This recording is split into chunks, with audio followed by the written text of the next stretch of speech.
So just a brief, quick recap from where we left off in the last class. After discussing a lot of general social science theory, we have now come to look at history.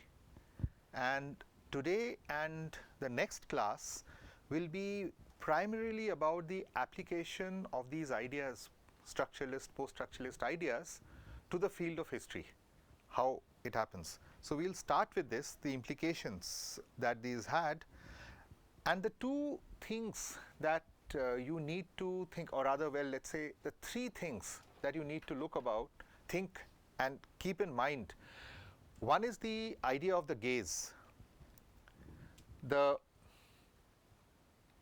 gaze, the person who is looking, the person who is, by observing, gaining knowledge, and how that gaining of knowledge is at once the exercise of power. The second thing which follows from this is that gaining knowledge of the other is always a form of epistemic violence, because you are now speaking for someone. So I say, you are like this, your society is like this, your history is like this. So I am now speaking for you. It's a form of epistemic violence. And this epistemic violence prefigures, it comes before actual physical violence can happen. And physical violence actually has within it epistemic violence. Unless you have had epistemic violence, you will not have physical violence. And this brings us to the idea of the discipline, where knowledge is both a discipline, which is a structure of knowledge, which is also a way of disciplining the citizen. Right? Keep these ideas in mind, because now what we'll come to today in class, we're going to discuss what is called post-colonialism. Another of these terms, the third in this series of lectures, with a suffix, a prefix of post. And we'll look at why this has become such an important perspective, a very important method in the practice of history, the discipline of history. So as I had already mentioned, post-colonialism is nothing but the application of post-structuralism's intellectual roots and post-modernism's political perspective to contemporary history. And when I say contemporary, it is the history we are living over the last couple of centuries. And the central claim in this is that colonialism has shaped the modern world. Everything in our world is shaped by colonialism. Now you would say maybe that's too much to say. Of course, colonialism was big. There are the whole set of countries which are colonizers, a smaller set, and then there was this huge swath of land which they colonized. People, nature, and everything else in between. But can you say that colonialism shaped, as it was in a sense influencing everything of the modern world, of the contemporary world? And I'm not using the term modern, which came in as a slip, because modern, as we have seen, has a very specific meaning of the contemporary world, the world we are living in. And the post-colonialist argument is, yes, colonialism has shaped everything, because it has not only shaped the colony, it has not only shaped India and Indonesia and Vietnam and Nigeria and Kenya and the Congo, but it has also shaped Britain, and France and Spain and Italy and Russia and the United States in ways which have radically transformed them. Britain would not be Britain if not for the colony. Sir, examples that you are giving are of colonizers and colonists. There are other countries which did neither. Yes. So you are saying that I am giving examples of colonizers and the colonized, and there are countries which did neither. So give an example. Switzerland, right? Very good example. Something else? Maybe other European countries near Switzerland, like Netherlands. No, Netherlands had Indonesia, right? A very big colony. Of course, as I was saying, that it seems at first to be too wide a statement to make, too ambitious a claim to make that colonialism shaped the modern world, that everything was defined by that. What about Switzerland? What about Norway? What about Finland? What about, I don't know, there would be other countries like this. Luxembourg. Most other countries ended up having a colony. You know, it's a very nice quiz to do. Which Belgium, for example. Belgium is not known for its army. No great military battles. Do you know which was Belgium's colony?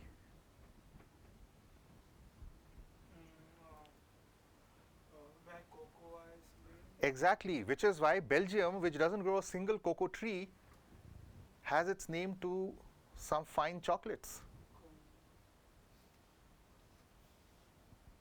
Congo.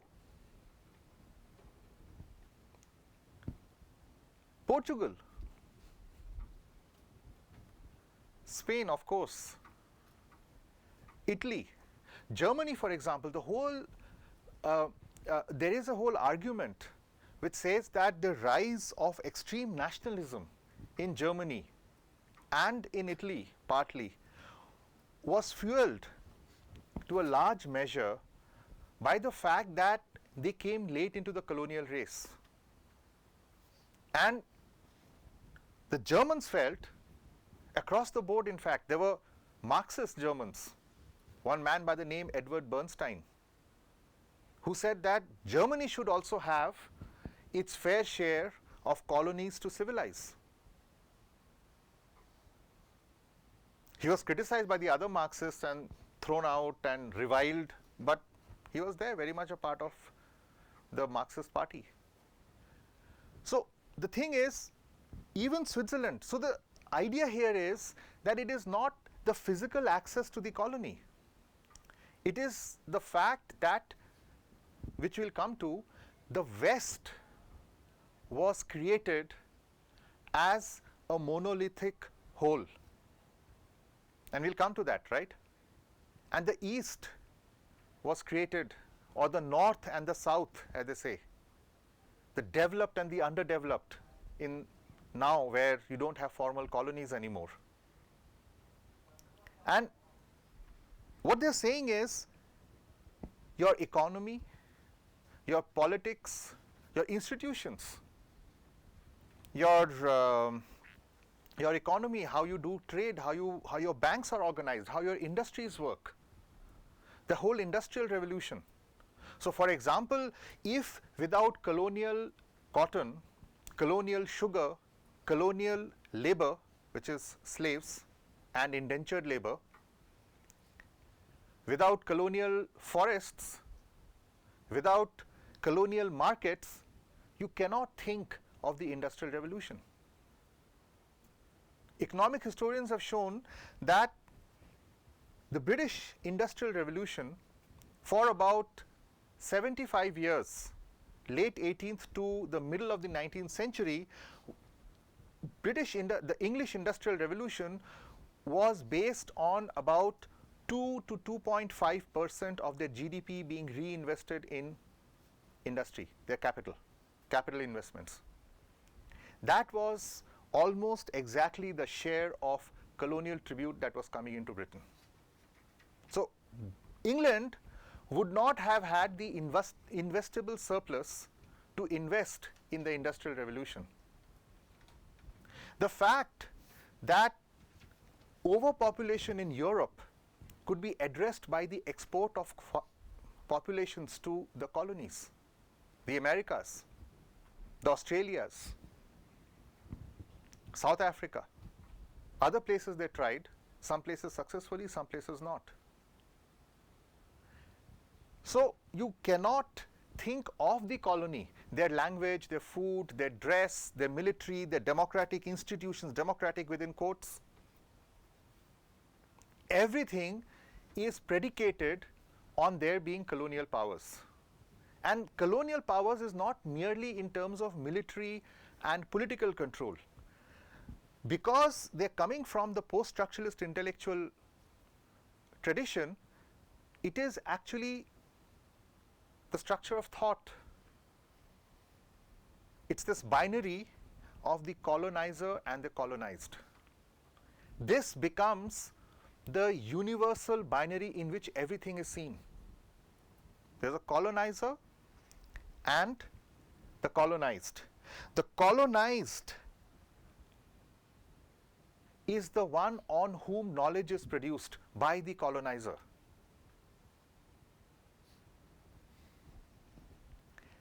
The colonizer uses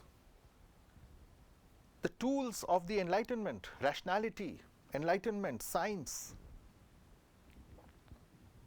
to understand, explain the colony. It could be an internal colony.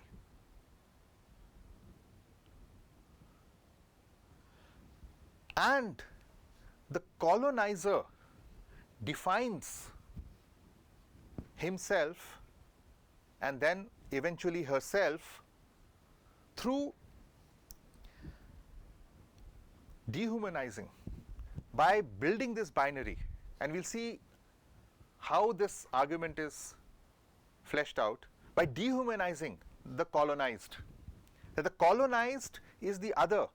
Everything good is with the colonizer. The colonizer is scientific, the colonizer is enlightened, the colonizer is civilized, the colonizer is rational, the colonizer is producing the knowledge of the colonized.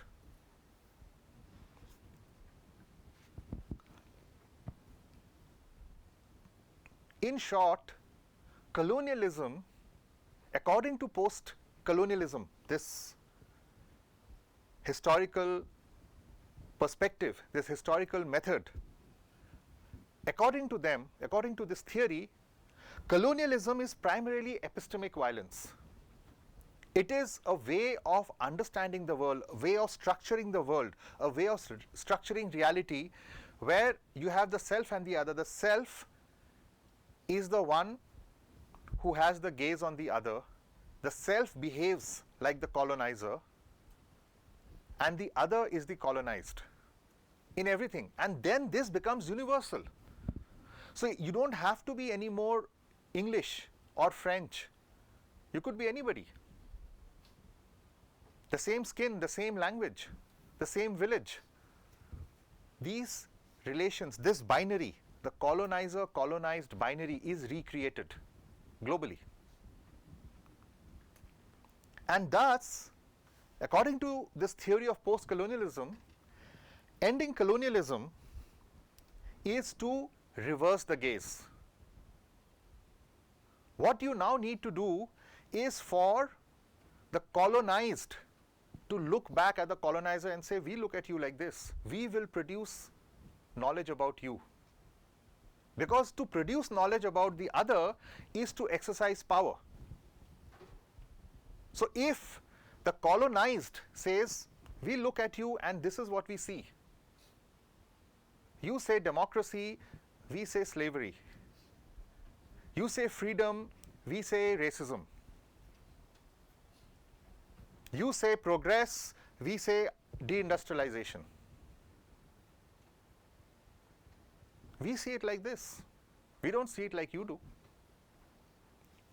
As long as we see it like the colonized, we will be colonized.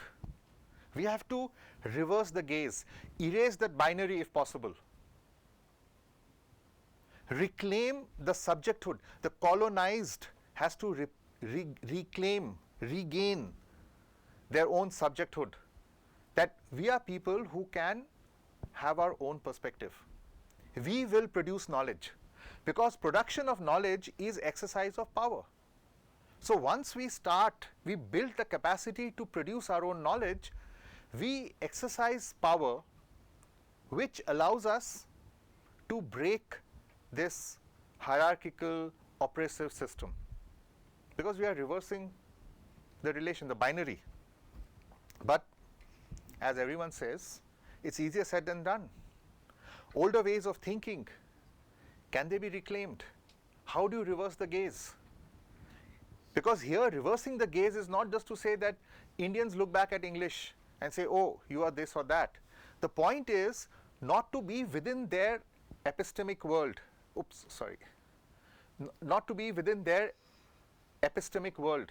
Because if as an Indian, I use the same categories that the colonizer is using, the colonized use those same categories, the same structures of knowledge, we are just recreating the structures of colonialism. We are not actually we are not becoming post-colonial.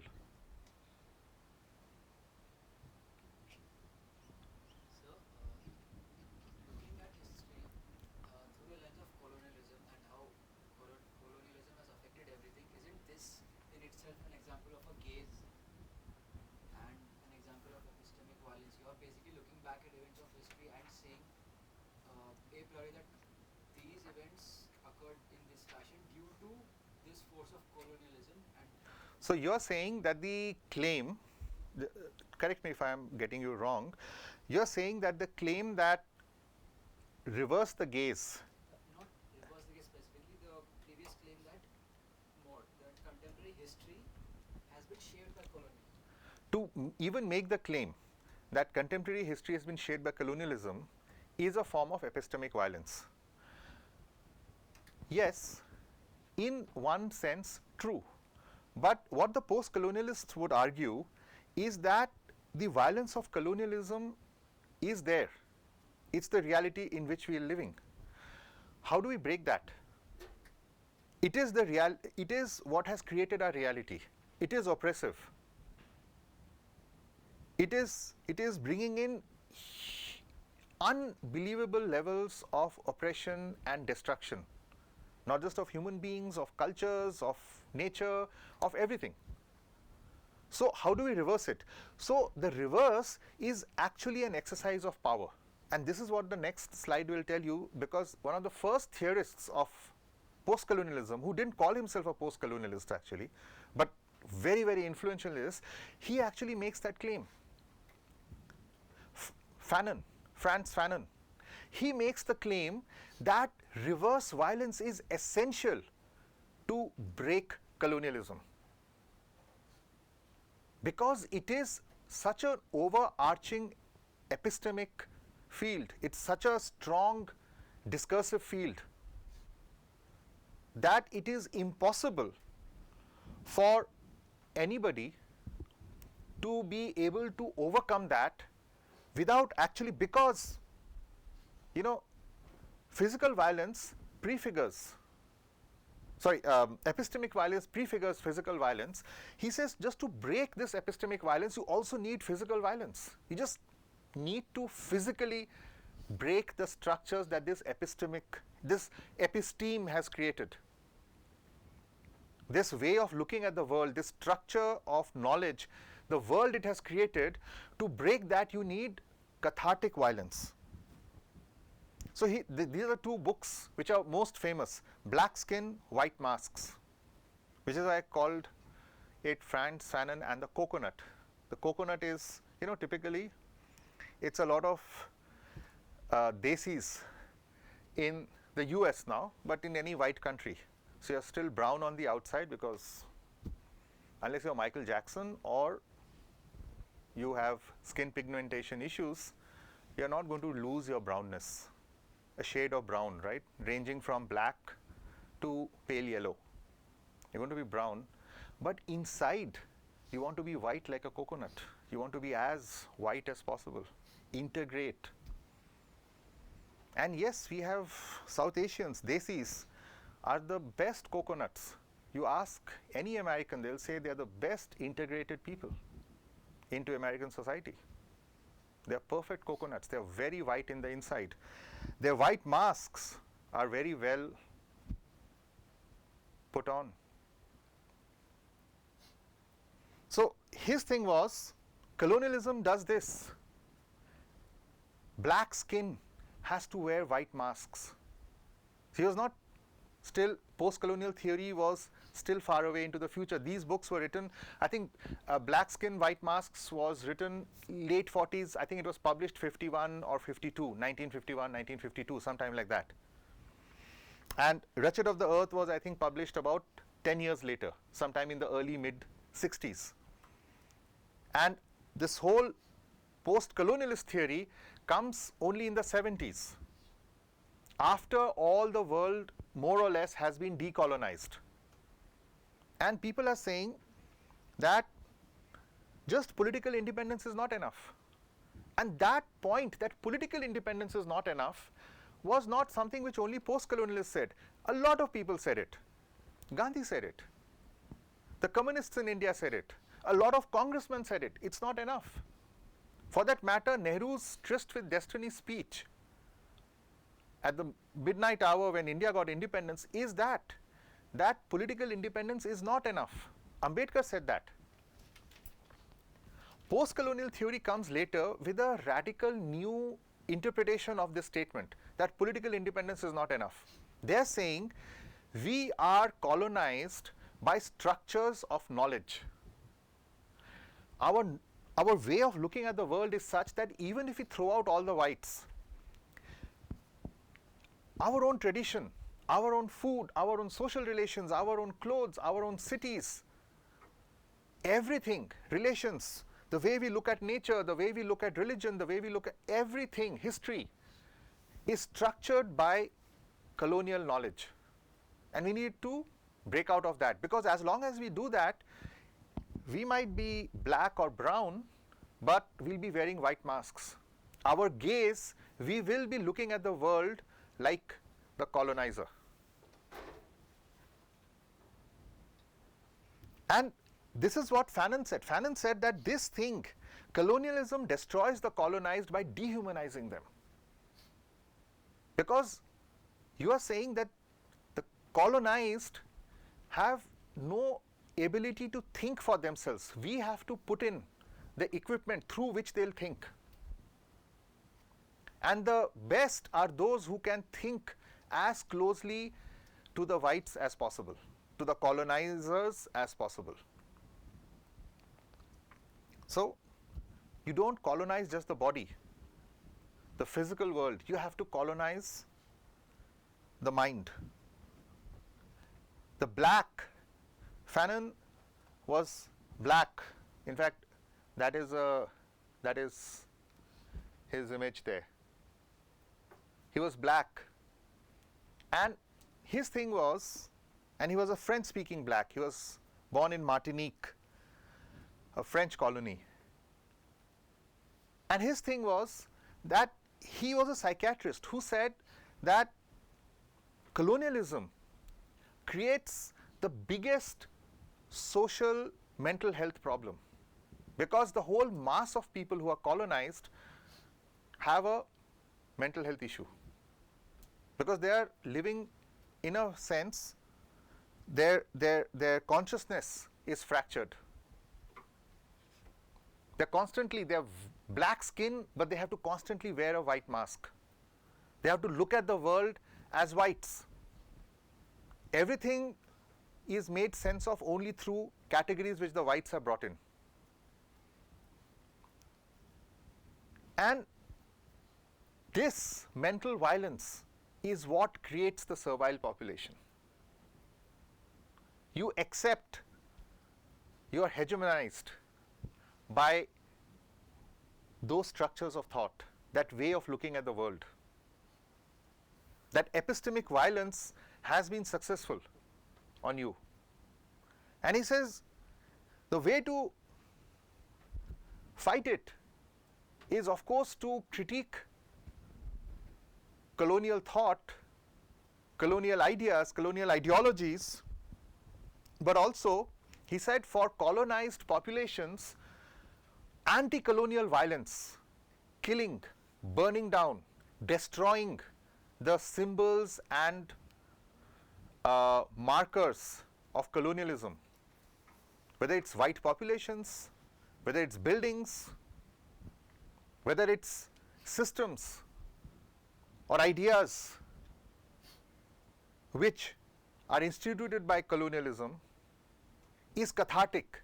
Cathartic means it lets you release a huge amount of pent up emotions. It helps open your minds. So he said that a lot of anti-colonial movements were criticized for being violent, for being cruel, for killing civilians, for using armed means to end colonialism. He said that's not only was he justifying it, he was saying it is essential.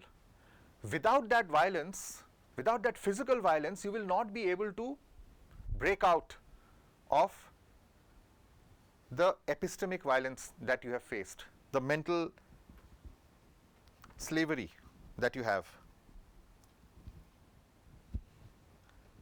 So, unless mental emancipation was achieved, political freedom meant nothing.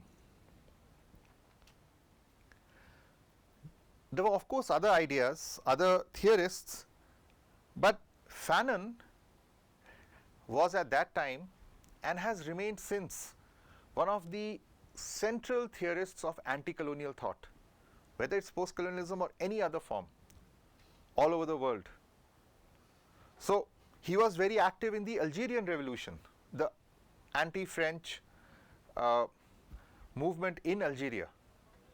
Though Algeria is not black, they are Arabs. He was from Martinique, which is in the Caribbean. Following him came Edward Said, who actually fleshed out this binary that I spoke about, the colonizer, the colonized binary. So he says that the West is the self of history. The West is civilized. The East is the other that the West creates. The Orient. The Orient includes Arab cultures in Asia, but also in North Africa, Morocco, which is on the Atlantic coast.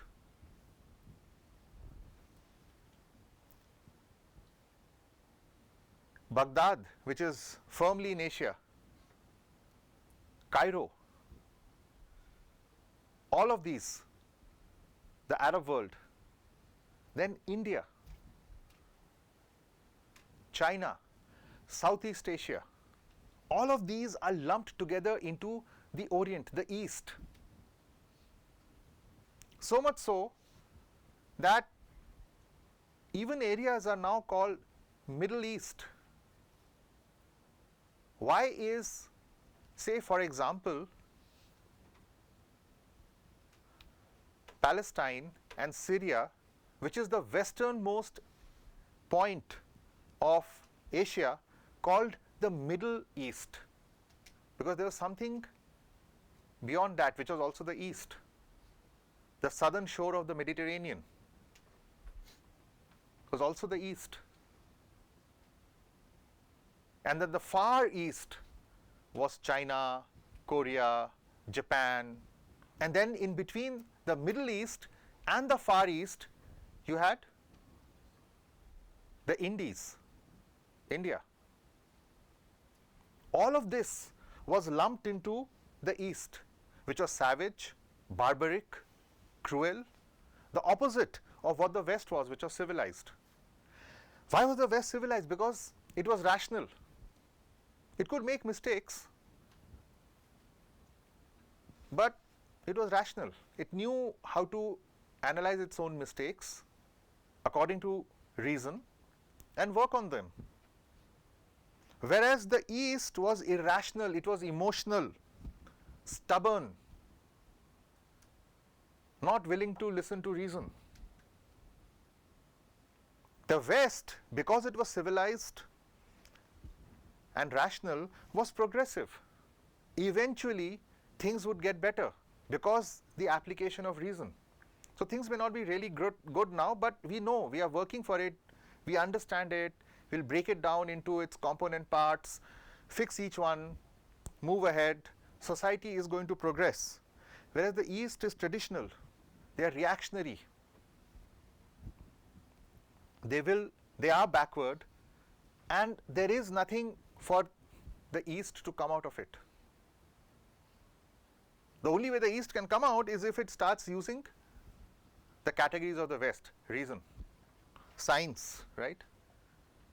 Because the East is backward, it's superstitious, it's gullible. So rumors in the bazaar suddenly can grow up and you don't know how to control it. Superstitious people, you never know why they are doing this. Why are they tying these threads around or carrying these little lockets or doing these various things which are really exotic and smell strangely? Reason can't explain that, right? Science cannot. They're slightly deranged. Why do people do all of this? Running on fire, doing this, doing that. The West is scientific. They apply reason. They're progressive. They know that we can move from here to there through these paths. And of course, because of these reasons, the West is superior. The East is not, it is inferior. It might be feminine, juvenile. They're like children. They have to be taught by firm parents who are not averse to using the stick once in a while on recalcitrant children, who are stubborn, who are, emotional, who don't know better. So you said the West is civilized, but then during the World War, like they even raped people. Like no one was innocent. So how would you define? Of course. So this is what you are saying, that I'm saying that the West was civilized, but in the First World War they committed huge amounts of atrocities. Why just the First World War? Throughout, the story of colonialism is one of plunder, of murder, of rape, of unimaginable violence. I spoke of the Congo, right? So in the Congo, they had this thing, the two things the Congo was colonized for, one was cocoa, which we all spoke about, the other was no, rubber. Rubber. And they had no way to carry the rubber. So you know what would happen? People, because these were supposed to be one of these, right? Backward, traditional, inferior people, forest dwellers, primitive. That could also be one of those words used here, right? Instead of progressive, it could be primitive. So those Congolese, the people in Congo, they were not even Congolese at the time. They're just people who lived in that territory which had been captured by King Leopold II as his personal territory. They were told that each person has to bring so much of rubber to the factory. How would they bring the rubber? Through those forests. So how did they do those things? How did they bring the rubber to the factory? Factory was basically a place like a warehouse where the rubber was deposited. Make a wild guess. No. No. Yes. They would take, because rubber is a resin, they'll just apply it on their skins, body, right? An inch thick rubber. And they'll walk a few dozen kilometers every day to reach the place and then just peel it off their bodies and give. And those who didn't do it had their hands cut. In a period of, I think, 2 decades or maybe 25 years, a quarter of a century, Historians estimate at a conservative level, right? I'm talking of conservative level because we don't know further, but historians estimate that 20 million people were killed in the Congo. 20 million. There are photographs, if you go online and check, you will see photographs of a man sitting with his hand which has been freshly chopped off because he's not got enough rubber on his body. Or his son's hand has been chopped off and he's sitting there. All these photos are around. 20 million people were killed, which is more than was killed in all of the Second World War all over the world. In Congo, one country, 20 million people were killed. Of course, colonialism was the most horrendously violent thing humanity has known, which is what these guys are saying. They are saying, and by the way, I'm not saying that the West is civilized. I'm paraphrasing Edward Said, who says, this is the West, the self of the West. What is the modern human being? The modern human being is rational. Why? Because he follows scientific principles. Because he is rational and follows scientific principles, he is also progressive. He will improve. And because he is progressive, he is civilized. And civilized is of course superior to those who are uncivilized. So he says, this is Edward Said, he builds this, he says, this is the typology, this is the binary they build, the East and the West. So the East is all of this, and what this does is, it allows you then to justify everything that colonialism did under these categories. Oh, this was a rational reason. We had to kill 1 million people, that's the only rational thing to do. We have to build this dam, it's the only rational thing to do, even if 1 lakh people are displaced. Reason, right? Application of reason. You can colonize anybody. Yes?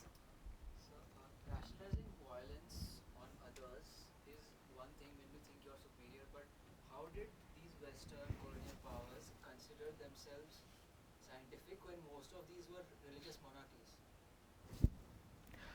Well, the thing was that they would say they were religious monarchies, but they were changing, right? They were progressive. They were changing for the better. Things were improving. It's like this. You have the iPhone. 10 years later, you have iPhone 10 or X or whatever it's called, I don't know.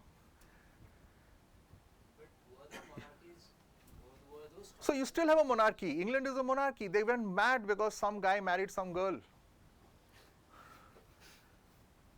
Right? so Yeah. not changing as much as they That's- believe, right? See, the point is England all of this?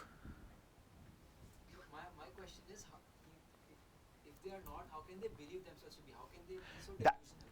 It is not. See, you are saying it is delusional because the post-colonialists would say that you are now equipped, because of an anti-colonial movement here, you are equipped with the ability to reverse the gaze.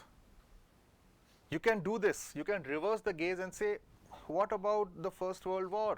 What about the violence of colonialism? What about the unscientific things that you do? You can question them. But the fact is,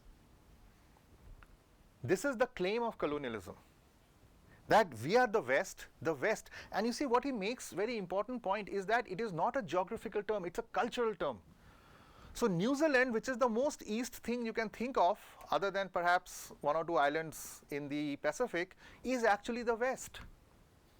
It is the north, if you look at it north and south. It is the north, it is the most southern thing in the world, other than perhaps Chile. But it is the north, it is the West.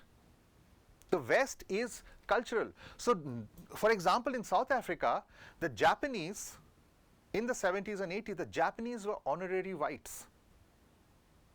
They had all the rights the whites had in South Africa under apartheid. They had apartheid where you had different rights for the whites, for the blacks, and in between for the mulattoes, for the Indians, different rights. You could not go to the same buses, the same schools, even your political rights were different. What you got, what you didn't get, what work you could do, what work you couldn't do, etc., etc. So within that, the whites had all the rights, the blacks had the least rights. So the Japanese, who were not whites, were called honorary whites.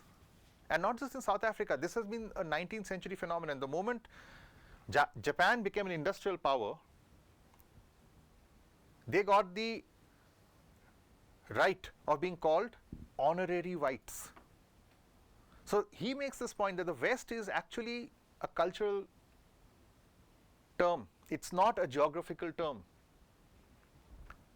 So Italy, which is east of Morocco, is the West, but Morocco, which is west of Morocco, which is west of Germany, for example. Germany is west, but Morocco, which is west of Germany, is east. You know where's Morocco, right? And this is it. These are essentializing categories which lumped discrete cultures, polities, histories into one generic other. So this is the East. From Morocco to Japan, it's the East. The Eastern bazaar, the Eastern person, who's all of this, irrational, emotional. So you could be nice and say a noble savage, but still a savage. And this is the point that Edward Said made, that the Orient had to be produced through knowledge that the West had, which provided the producer of this knowledge, that is the West, with the ability to control and engineer its product. So this whole category of the East, and we internalize it so much. The first thing I remember when I came to Hyderabad, a lot of my friends who were Telugus were telling me, oh, Telugu is the Italian of the East. And Kashmir is the Switzerland of the East.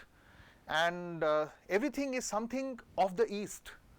Means the original is in the West, and the East is like it is of the East.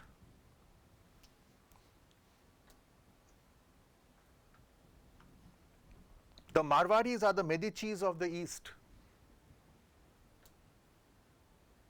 So it's that of the East. It's only in the last 15 years that politicians have started saying that we are going to turn a country into Shanghai or a city into Shanghai. But till then, it was we're going to turn it into London and Paris and New York. What would your city be like? In the 15th century, for example, or 16th century, 15th century, the 5 big million, that is 10 lakh population cities of the world were Beijing, Hampi, Agra, Istanbul, and Paris. There's only one in the West. But today, you want to make a city, you have to.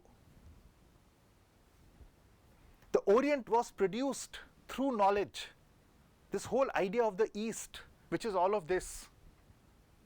We are irrational. So modern education, modern medicine, modern laws. Do you want the Sharia or do you want modern laws? Do you want the Dharam Shastras? Do you want modern laws?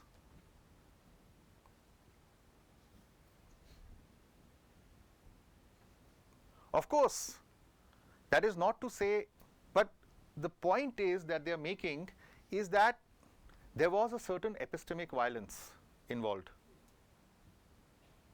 That is not to say that the Sharia is necessarily a great piece of legislation, or the Dharam Shastras, or the Confucian laws, or any of that.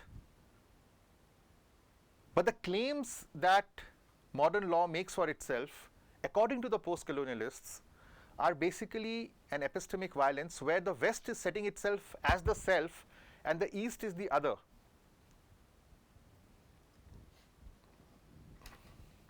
So the West represents the Orient as the lower end of a series of binaries which define both. So if the West is this, these are all the binaries, right, on the other side. That is how the West defines itself. So Switzerland also gets defined, as does Finland or Luxembourg.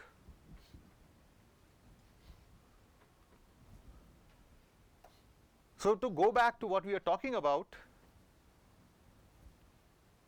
colonialism is a narrative which creates the discursive, Orientalism is the narrative which creates the discursive field of colonialism.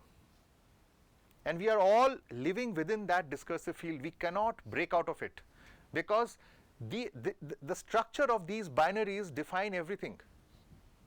Any action that you do, you are implicitly thinking, is it one of these? So in class, you're sitting and you're making a lot of noise. The teacher says, is this a fish market? So the implicit binary is being set up. You're being disciplined that you need to behave in a certain way, a certain knowledge. So the old idea again, actual colonial subjugation follows this construction of the Orient. First, you have to prove this. So, for example, a lot of studies of India, for example, show that in the 17th century, in the 18th century, the Europeans who came here, 18th century, even when, for example, they were defeating Sirajuddaulah in Bengal, Tipu Sultan in the Carnatic, the Nizam in Hyderabad, Golconda, they did not consider themselves all of this. They just thought that they were traders who were trying to get a better deal. It was in the end of the 18th century, the 1780s, 1790s, since when a new discourse started of the superiority of the West, which is civilized and the East is not, which is scientific and rational, the East is not, progressive, the East is not, superior, the East is not. All of those things started.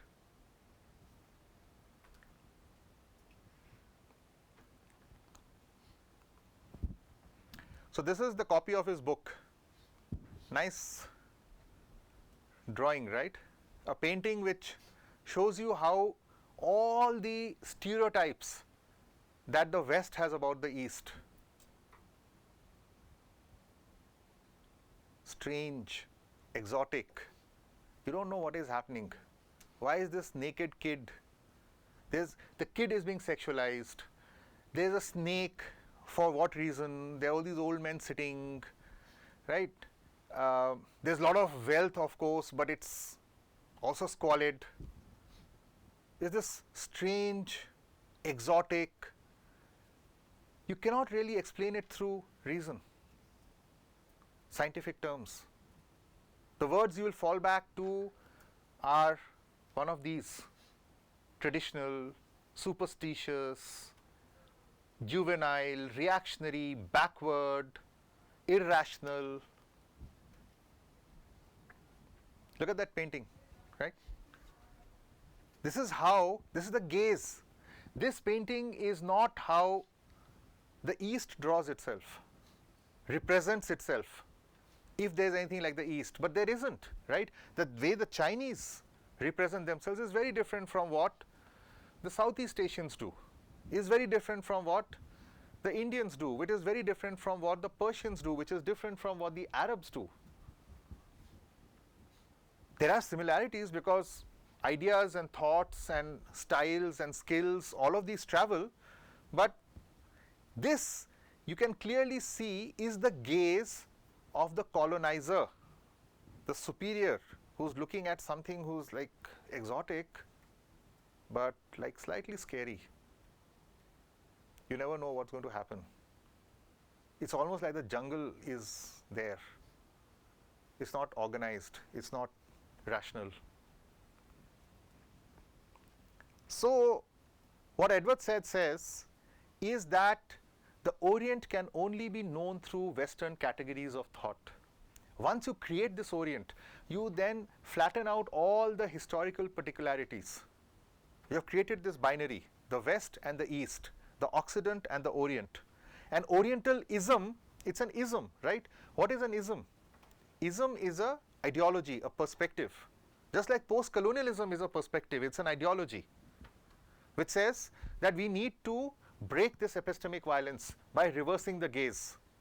Orientalism is an ideology which says the West, the Orient can only be known through Western categories of thought. If you don't have Western categories of thought, there's nothing like the Orient. There is actually nothing which equals Morocco and Madagascar and Malaysia. There isn't. But when you look at them, they're all Oriental.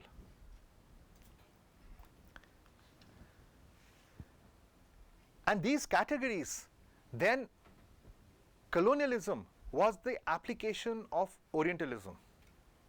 This structure of thought which created the Orient, which said the Orient is all of this. Because it is all of this, it needs to be colonized, and they can actually be made civilized, they can be made progressive, they can be made rational, so they can be made scientific, but only through colonialism. Colonialism was the father, like the British state called itself. You know what the British state called itself in India? Any idea? No, they called themselves the Mai Baap Sarkar. The parents, they were ruling over children who were irrational, stubborn, unscientific, backward, and they were these Mai Baap Sarkar who was being a benevolent despot. Kabhi pyar se, but kabhi maar kar.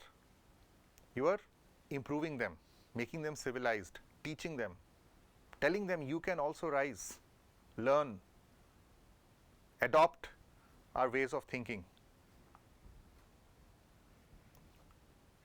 So these categories, right, Western categories of thought, create the colonial subject who's disciplined into subjection, into submission. Why? Because the categories of thought are that. So post-colonialist historians talk about how Macaulay said that you create a whole set of Indians who are exactly that, black skins, white masks, who are Indians on the outside, but they are European in their ways of thinking. So the colonial subject, the person who has been colonized, starts seeing the world through alien categories, through categories which are of the colonizer. So the post-colonialist would make a very provocative argument, and they have actually, this is, I'm not making up this argument, they have actually made this argument. They're saying that, of course, there is no justification for the practice of sati, but the British banning it in the name of whatever, civilization, reason. They didn't use words like human rights at that time, but progress was actually colonial violence.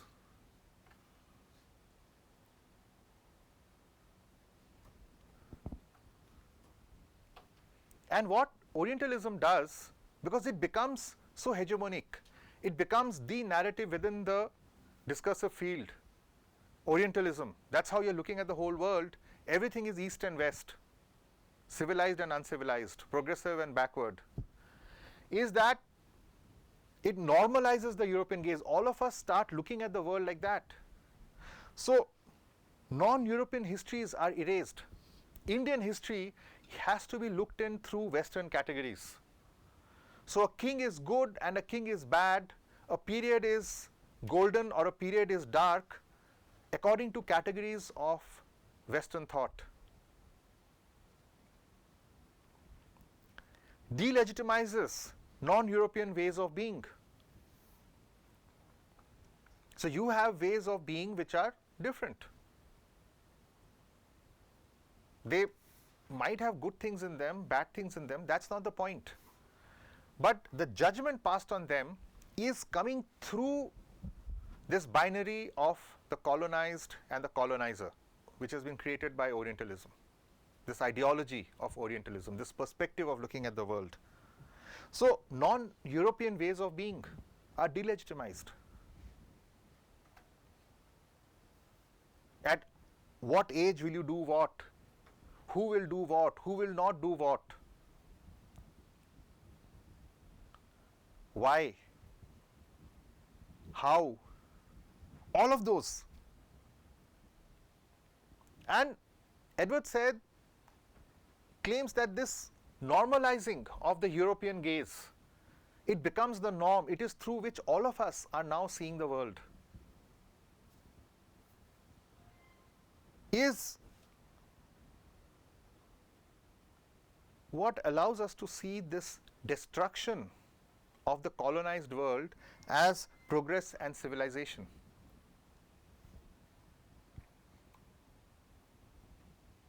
That, of course, the British destroyed so much, but they also brought in progress and civilization. You read that in Marx.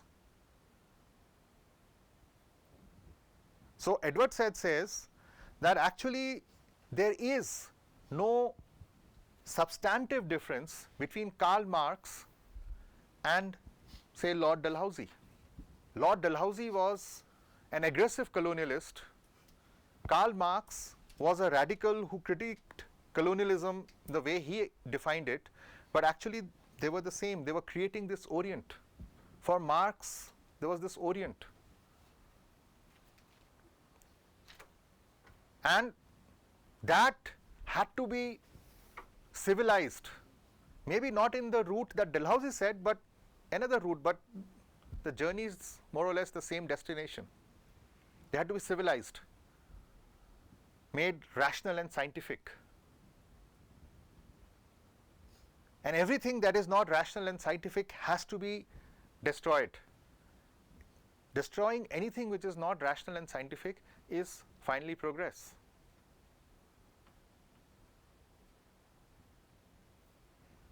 This, he says, we see destruction of all that is not rational and scientific and what we define as progressive as good, because we have normalized this gaze that Orientalism brings in, the European gaze. So now we see our own history as a pale copy of European history. So now you start looking for the ancient period in Indian history, the feudalism in Indian history, the rise of capitalism in Indian history. You keep looking, you keep thinking, why was there no capitalism in India? The very question, he says, is because now the European gaze is normalized. We are now thinking like the colonizer. The very questions we are asking. Why is India not so developed as Singapore or Shanghai now?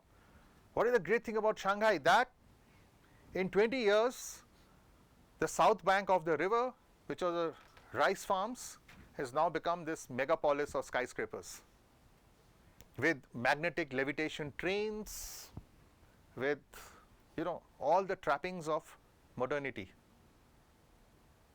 He says this destruction is seen as progress and civilization. And you don't need the whites anymore. We'll do it to ourselves.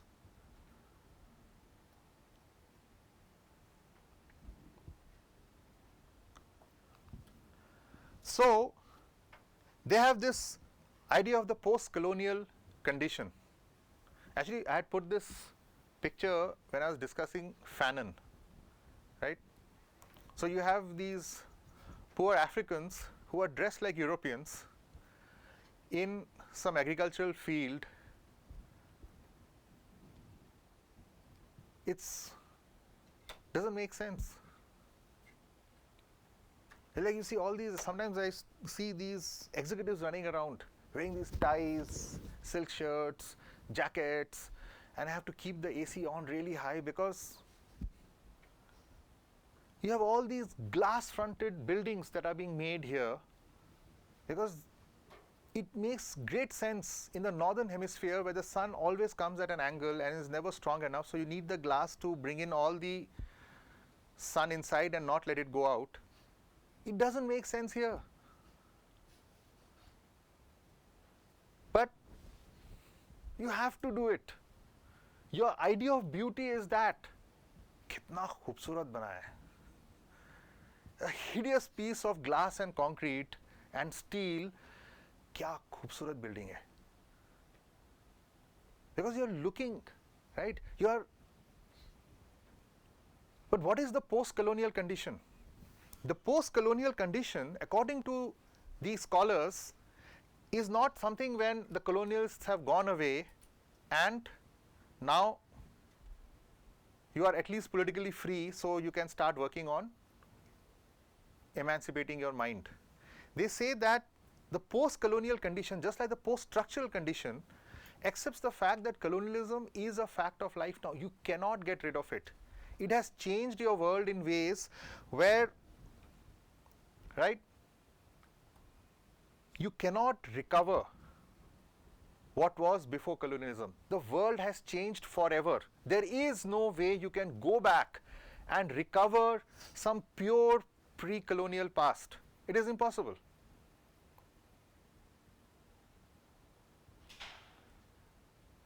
They also say that you cannot not use reason, the tools that science gives you, the political ideas that progress brings with it. A lot of these things, it's impossible not to use those. But then how do you do this? So they say that it is not chronologically after the end of colonial rule. It is rather the attempt by the colonized to reclaim their historical agency, their subjecthood. So it can happen any time. The post-colonial movement can also be in the 1880s and 1890s when people start thinking outside of the categories of colonialism, trying to reverse the gaze.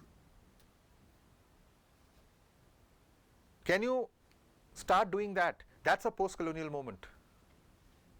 Colonialism also continues after political independence.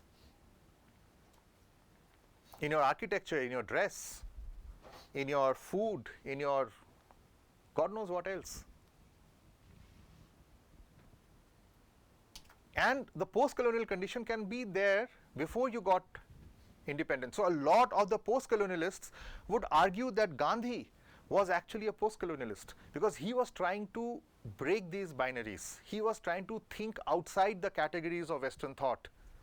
He was radically questioning the Western episteme, the whole discursive field. He was saying, I'm just going to break out of it.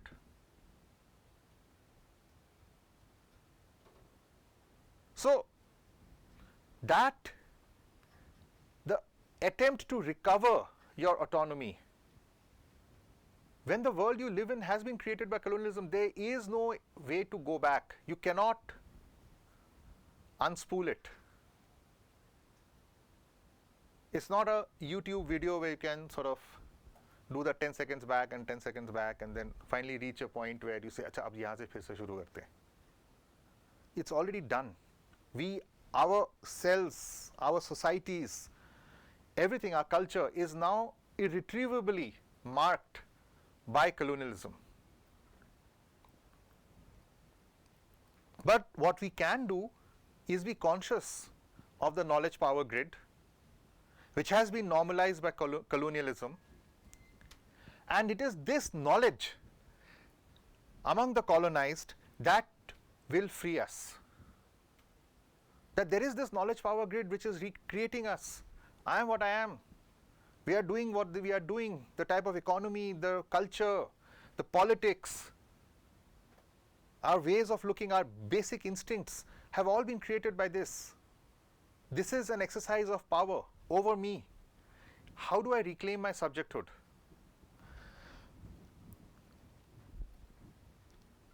Which is, they say, brings in the question of hybridity. That is a resistance to colonialism. There's constant, the moment you start questioning this, you become conscious of this knowledge power grid. And you start saying that colonial knowledge is actually an exercise in power. And all that we got, all the progress and civilization and everything else that we got is actually also an exercise in power, which diminishes me as a self, my subjecthood. That's the moment of resistance. You attempt to recover the authentic post-colonialism, right? After the moment of colonialism. So you're trying to recover what was an authentic you. You not as a white mask, but as a black skin which had to wear the white mask for many generations, and that skin has actually changed. That look has changed. But can we recover? Can we put limits to? Can we fence into specific places the colonial knowledge power grid? So every attempt to fence it, to make it smaller than universal, because the claim of Orientalism, the claim of the West is it is universal. So every attempt, every way to fence it, to limit it, to push it back is actually a resistance to colonialism. That's the post-colonial condition. Can we break these hierarchies? Can we say that some of these emotional, irrational things are not bad? We prefer some irrationality over rationality. We prefer some tradition over progress.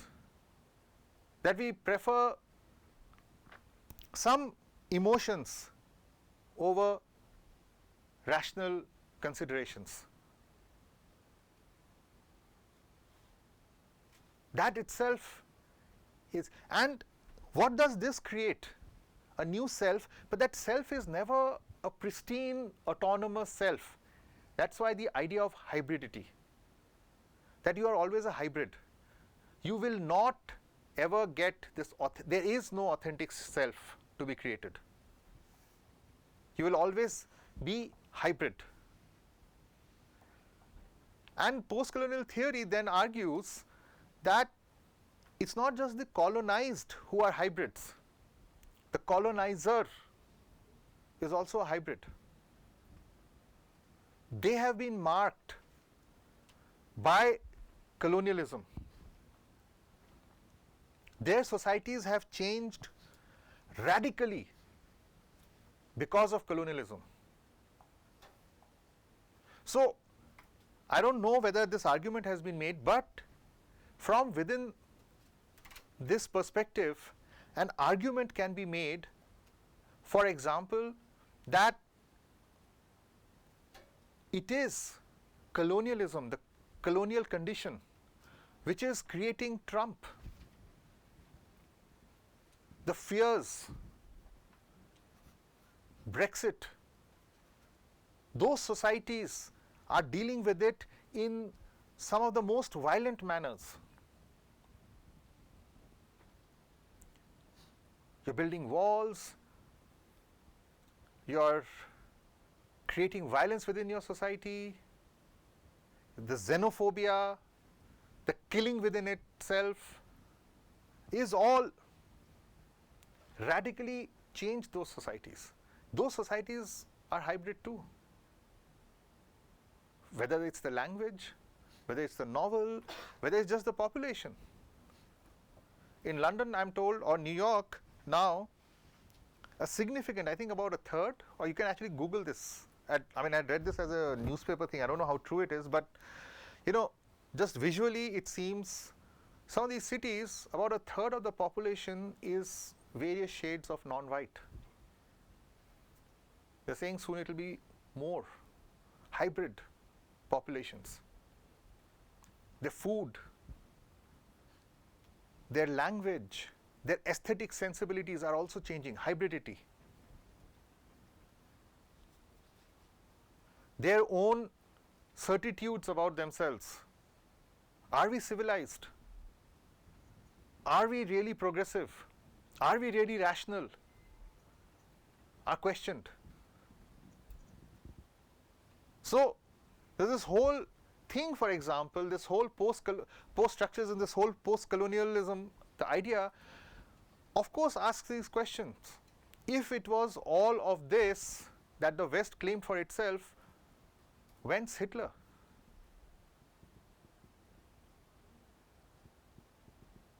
Where did that come from? Or anybody, any other thing? So, the post-colonial condition is this. You are hybrid, like these people at the back. Are they really African? They're European? Is this really black skin and white masks? Or there are other practices?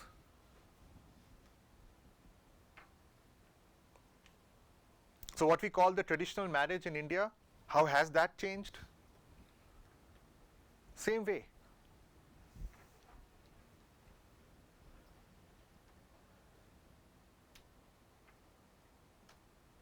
The post-colonial condition, to conclude, is,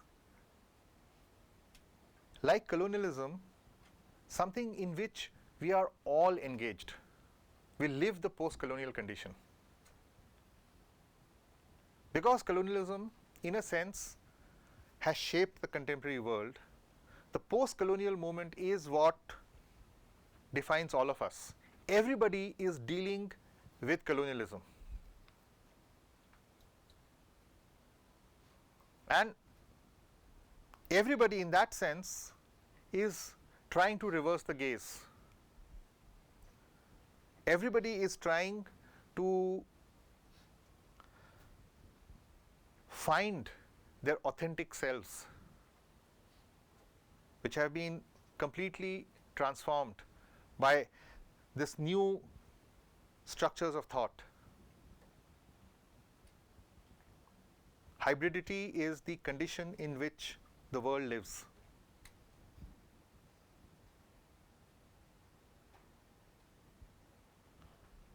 So more or less this is what is post-colonialism. What we'll do in the next class is to look at one particular form of post-colonialism, a historical school, as it is called, old-fashioned term, called the Subaltern Studies, which emerged in India, which drew on two slightly distinct, unmatchable traditions.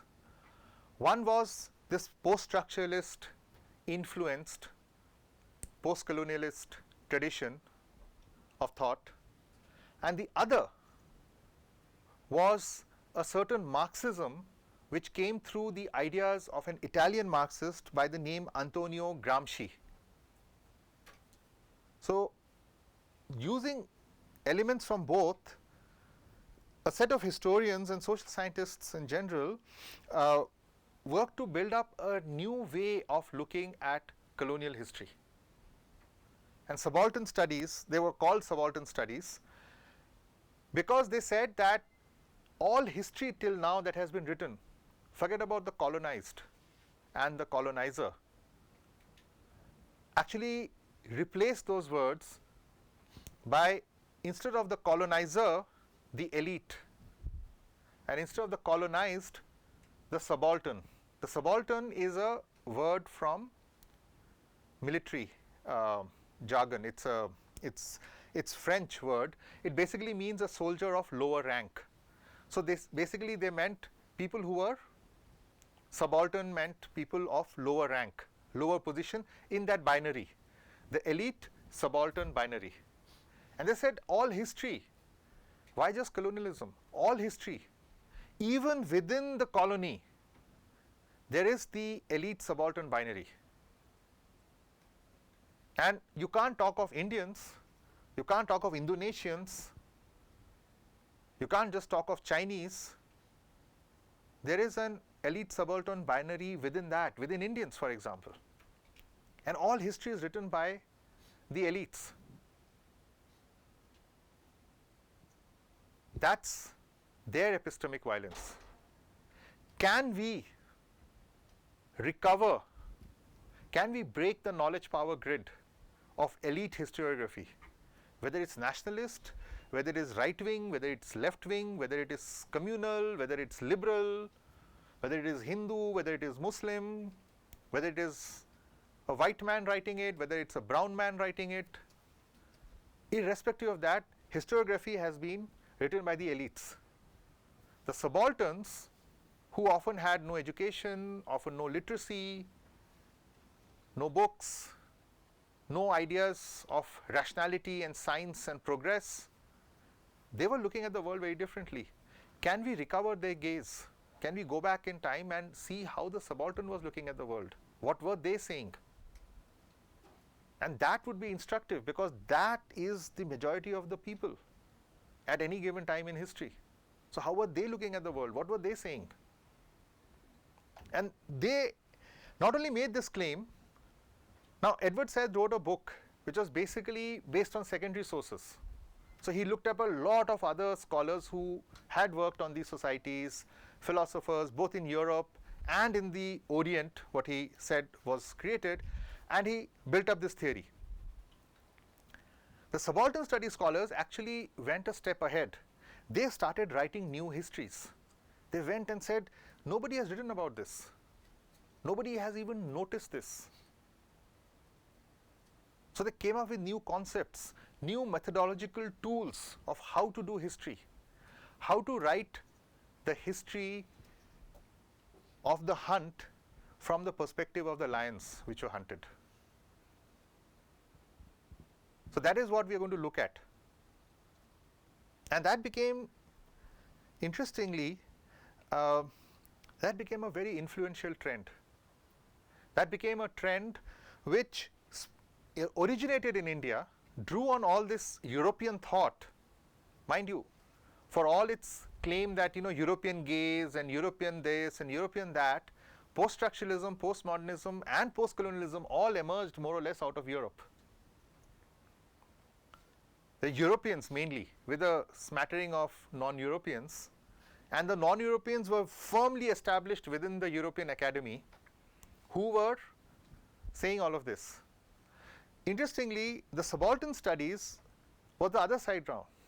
There were one or two people from outside, but mostly they were Indians, Indian historians, Indian sociologists, Indian political scientists, Indian anthropologists, who got together, and that became very, very influential, because they worked out tools, methods of actually doing that history, of actually going and writing that history, a post-colonial history. So they became very influential. Now you have Latin American Subaltern Studies conferences, where people are applying Subaltern Studies methods for the study of Latin American history. We'll come to that in the next class, right? Any questions? Otherwise we'll close. Yes. Is there a place for an objective reality within the context of post-structuralism in general? So what it says is that the narrative of the past depends or is determined by the gaze of the observer, essentially. So how would a post-structuralist argue for an objective reality? So in a sense, you only have two different gazes and you need to act based on ideas from one of them, let's say. How do you argue for one particular gaze over the other? Essentially, how do you argue for right and wrong, everything can be turned. As Okay, so what you are asking is there a possibility of an objective position within post-structuralist history? And if history is about the gaze of the observer, then if you have two radically different gaze on the same thing, as it were, then how do you choose between the two? What is the criteria for choosing? Now that is there a criteria? Because there is none. There is no criteria other than your what they would call political preference. Are you on the side of the oppressor or the oppressed? So all of these people were left-wing radicals. A whole bunch of them came from various forms of Marxism. Others came from non-Marxist radical trends. They were all anti-colonial. So they firmly took a position against colonialism. But as you rightly said, within this theory, there is nothing to say why we should prefer one over the other. So there have been scholars who have said why we should prefer one over the other. But those are not, unlike all of this, which is very firmly grounded in theory, those are not grounded in theory. Those are grounded in what are called empirical facts, that colonialism has created so much of destruction. It should be opposed. But their own theory will tell them that the whole idea of colonialism, destruction, is something which is largely created by the gaze. The colonial gaze actually didn't see it as destruction. Or if it did, as what Schumpeter said later as an economist, who called it creative destruction, that you need to destroy to create. So of course you have to cut down trees and maybe dry out a few lakes to build a road. But is the road important? Throughout history, humans have built cities and farmlands by encroaching on natural habitats of hundreds of species, both flora and fauna. So that's what is happening. So it's the gaze. Now, post-structuralism doesn't really provide an anchor. See, what happened with structuralism was there was an anchor. So you could use that as the criteria to decide what is right and what is wrong. But once you don't have an anchor, once you say that meaning is completely arbitrary, there is no center, then there is very little to help you. There is actually no theoretical criteria. It becomes finally your preference. isn't that very troubling? To take your example, you said, you mentioned Sharia law. So there is this entire discussion on is Sharia law good or bad or whatever. So there are obviously there are two sides to the debate. Till now the school of thought has been the moral side of, the moral argument is essentially stronger. That is why a lot of people are against it. But within this context of post-structuralism, if right and wrong are just two different ways of thinking. So yeah, so your question is, just to repeat, your question is that, say for example, I mean you are saying that the absence of a theoretical criteria to distinguish between two different sets of gaze is troubling, because the example you gave is Sharia law, and how does one take a stand? You really can't. The point is, what the post-structuralist would say is that oppression is wrong. Discrimination and subjugation of people is wrong. Everybody should have their own autonomy, right? Everybody should be able to recover their autonomy. So even the husband shouldn't have exercised the power knowledge grid, the power over the wife and children. Hold on. So that they would say. But really, that is the big Achilles heel. You know what is the Achilles heel? That's the weak point, the fatal flaw in a sense of post-structuralist theory, because you don't have a theoretical criteria to decide. So for them, all the arguments of equality, liberty, fraternity, science, reason are basically arbitrary. If they are arbitrary, then what do you have in its place?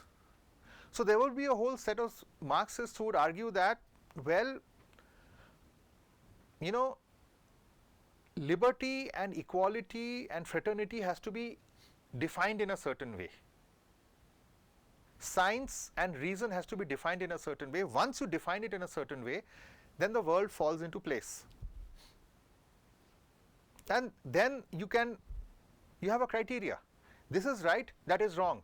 So I have to kill 1,000 people, but that is right because these people are stopping the progress, right, of society.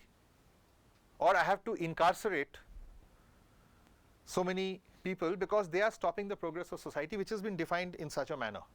You could be a liberal, you could be a capitalist, you could be a various ideologies. You would have these criteria to you.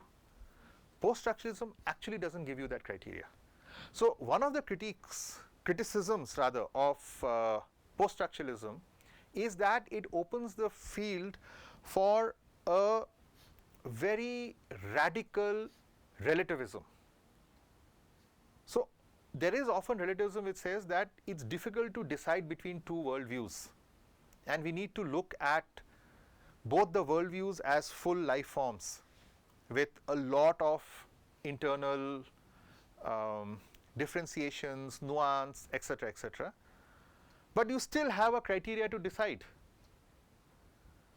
Whereas post-structuralism doesn't give you that criteria. So it's a very radical form of relativism that everything is relative. So people have argued that, you know, the state has no right to stop sati, which would mean the state has no right to stop dowry, the state has no right to stop child marriage or any discrimination or anything for that matter, because after all that is in a form of, it actually raises questions about any form of knowledge. Coming back to my question about the physical sciences. Exactly. So they have a whole argument about how science, for its claims of universalism, so post-structuralism, when it looks at science, makes the claim that science, for all its claims of universalism, is actually a set of cultural practices of white males which have been normalized.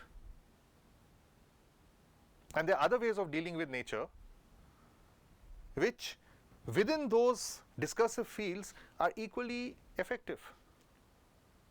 So what are called shamans and mystics are not necessarily worse than psychiatrists. It's just a different practice, a different episteme. And it is this colonizer-colonized condition where the psychiatrist says, oh, I have knowledge, I have rationality, and the shaman and the mystic is basically irrational, reactionary, backward, superstitious. The post-structuralists would argue, and I'm merely paraphrasing a lot of research, post-structuralism, which says shamans and mystics actually do as well as psychiatrists.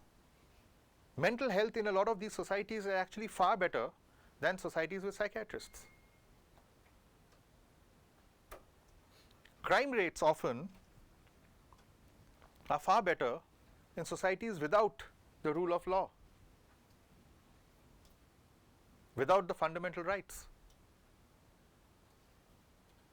So science, for example, is just a set of cultural practices of white European males, which has now become hegemonic. Everyone does that. It's a troublesome argument, but I'm telling you that, so you see where it starts from, the journey, right? We started from Saussure, who makes some very valid points, which are very difficult to disagree with in its basic structure. Of course, there has been a lot of arguments about how he characterizes language, etc., etc. I think we are getting very late, so I'll close now. But the fact is, from there to reaching this point where there is no theoretical criteria to decide one from the other. Anyhow, so we'll end this today, and we'll meet on Wednesday again.